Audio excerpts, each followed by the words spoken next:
Hey guys, welcome back to my channel. It's Marissa here for another booktube video, and today I am doing something just a little bit different. This still has to do with books, don't get me wrong, but as everybody probably has already heard me say on my channel, I am a crazy cat lady. I absolutely love animals. I absolutely love reading about animals in books as long as they don't die. That is my number one. We'll DNF your book, throw it across the room, burn it, run it over with a truck, whatever.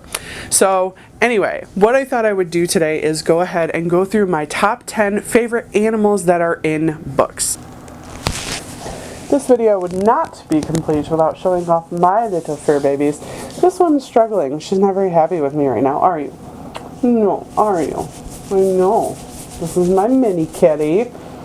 Yeah, she's usually a cuddle butt and doesn't mind being picked up, but I disturbed her nap, so she's a little pissy right now. And here is my big boy Squeaker. Yes, he's gorgeous. He can't have his hair because he's so dark. This is my baby boy. Yeah, he's my beast kitty. He hates being picked up. I'm surprised he's not crying right now. The first one is from the Throne of Glass series, and that is Abraxas the Wyvern. Wyvern? I don't know how you say that. Anyway, but if any of you have read the Throne of Glass series, you will know that Abraxas is one of the supposedly evil, like, dragon creatures, the wyverns, and he is an absolute sweetheart. He is protective of his mistress. He is intuitive, he is smart, he likes sniffing flowers, he falls in love. He is just so dang cute. I mean, still deadly, still very deadly, but just so adorable. And it just, like, that is what made reading the Throne of Glass series just for me, because I absolutely loved his character. The next one, well, the next two are going to be from the Harry Dresden series by Jim Butcher, and that is Mr. the Cat and Mouse the Dog. Mr. is like just a normal, everyday bobtail cat and Harry's constant companion, and he just hangs out. He demands to be let outside, he demands to be let back in. I don't know, he's just a cat. He's aloof.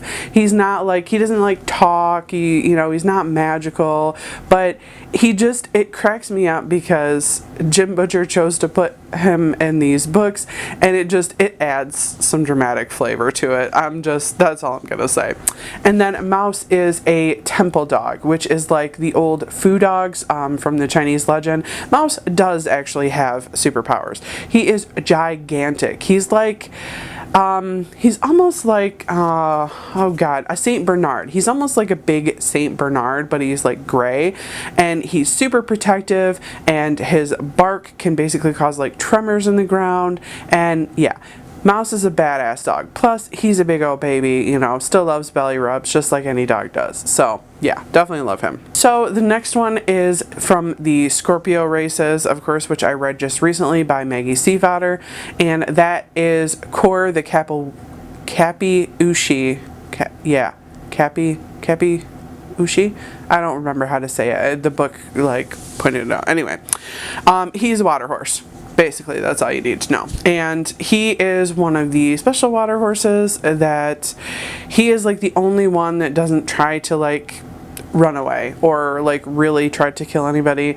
And he's just a super character, very loyal, very, I mean, he's got the nature of these evil water horses, but he is actually very loyal to the boy that is his rider. So I really did enjoy reading about him, even if I didn't really end up liking the Scorpio races all that much. So the next one is another Jim Butcher novel called The Aeronaut's Windlass, and this one is like a steampunky kind of thing, set in the future.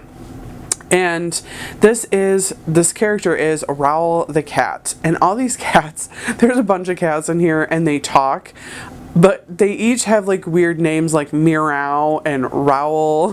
Just I mean, come on, they're like cat noises for names, and it's so funny. But Raoul is like a prince of his kind, so he is even more haughty than a normal cat is. He's just above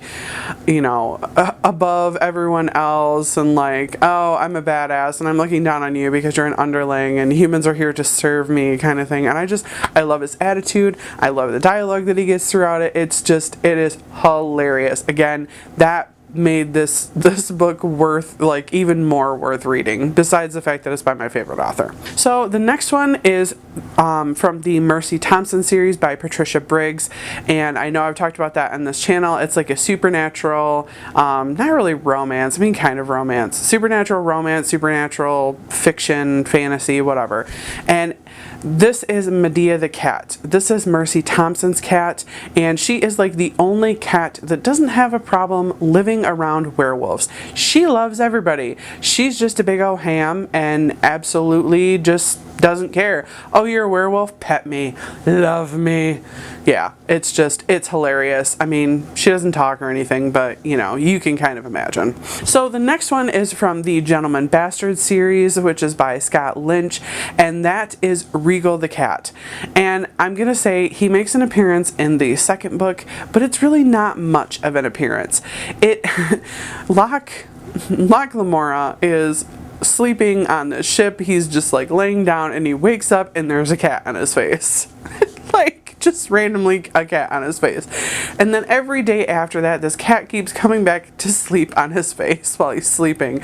And he keeps putting the cat down and saying, I will not like you. I will not like you. But he's not trying to convince the cat. He's trying to convince himself, quite obviously. Again, the cat doesn't talk. The cat has a very minor starring role in here, but I just thought it was so adorable. And of course, the next one I could not do an animal video without talking about, and that is from the Harry Potter series, of course, Hedwig. Crookshanks and obviously Scabbers, no. Crookshanks is, he's cool, but I don't know. I'm just not a big fan. Hedwig, definitely.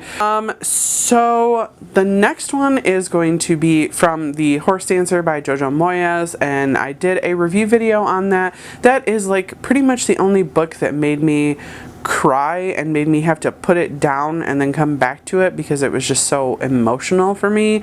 But that would be Boo, which is the horse from there. And again, just not a fantasy series, it's a contemporary, but you know, the horse is just very loyal and very loving to his owner, and it just shows a lot of dedication and heart, and I really enjoyed his character throughout the whole book. And then the final one is from the Hunger Games series. I'm pretty sure you know what I'm gonna say. Buttercup in the Hunger Games. You know, the fact that Buttercup did not like Katniss, it should have kind of been like a telling thing, because animals are usually a better judge of character than us. And I don't know, I really didn't like Katniss. So the fact that the cat didn't like her, I'm okay with, because it makes sense. But yeah, anyway, I like the cat. The cat is sassy. The cat doesn't like Katniss. The cat is very loyal to Prim. So yeah, why not? Anyway, I hope that this video was not too jumbled and that I was actually able to find some visuals for you guys so you can kind of see what they look like, and go read some of these books or tell me down below what you thought about these animals, or you know, some other animals and other books that you actually like. So yeah, I guess that's all I got for you, and I'll see you guys again soon. Bye bye. Thank you so much for watching my video. I upload every Wednesday and Saturday, and I would really love it if you would like, comment, and subscribe my videos. Have a great day.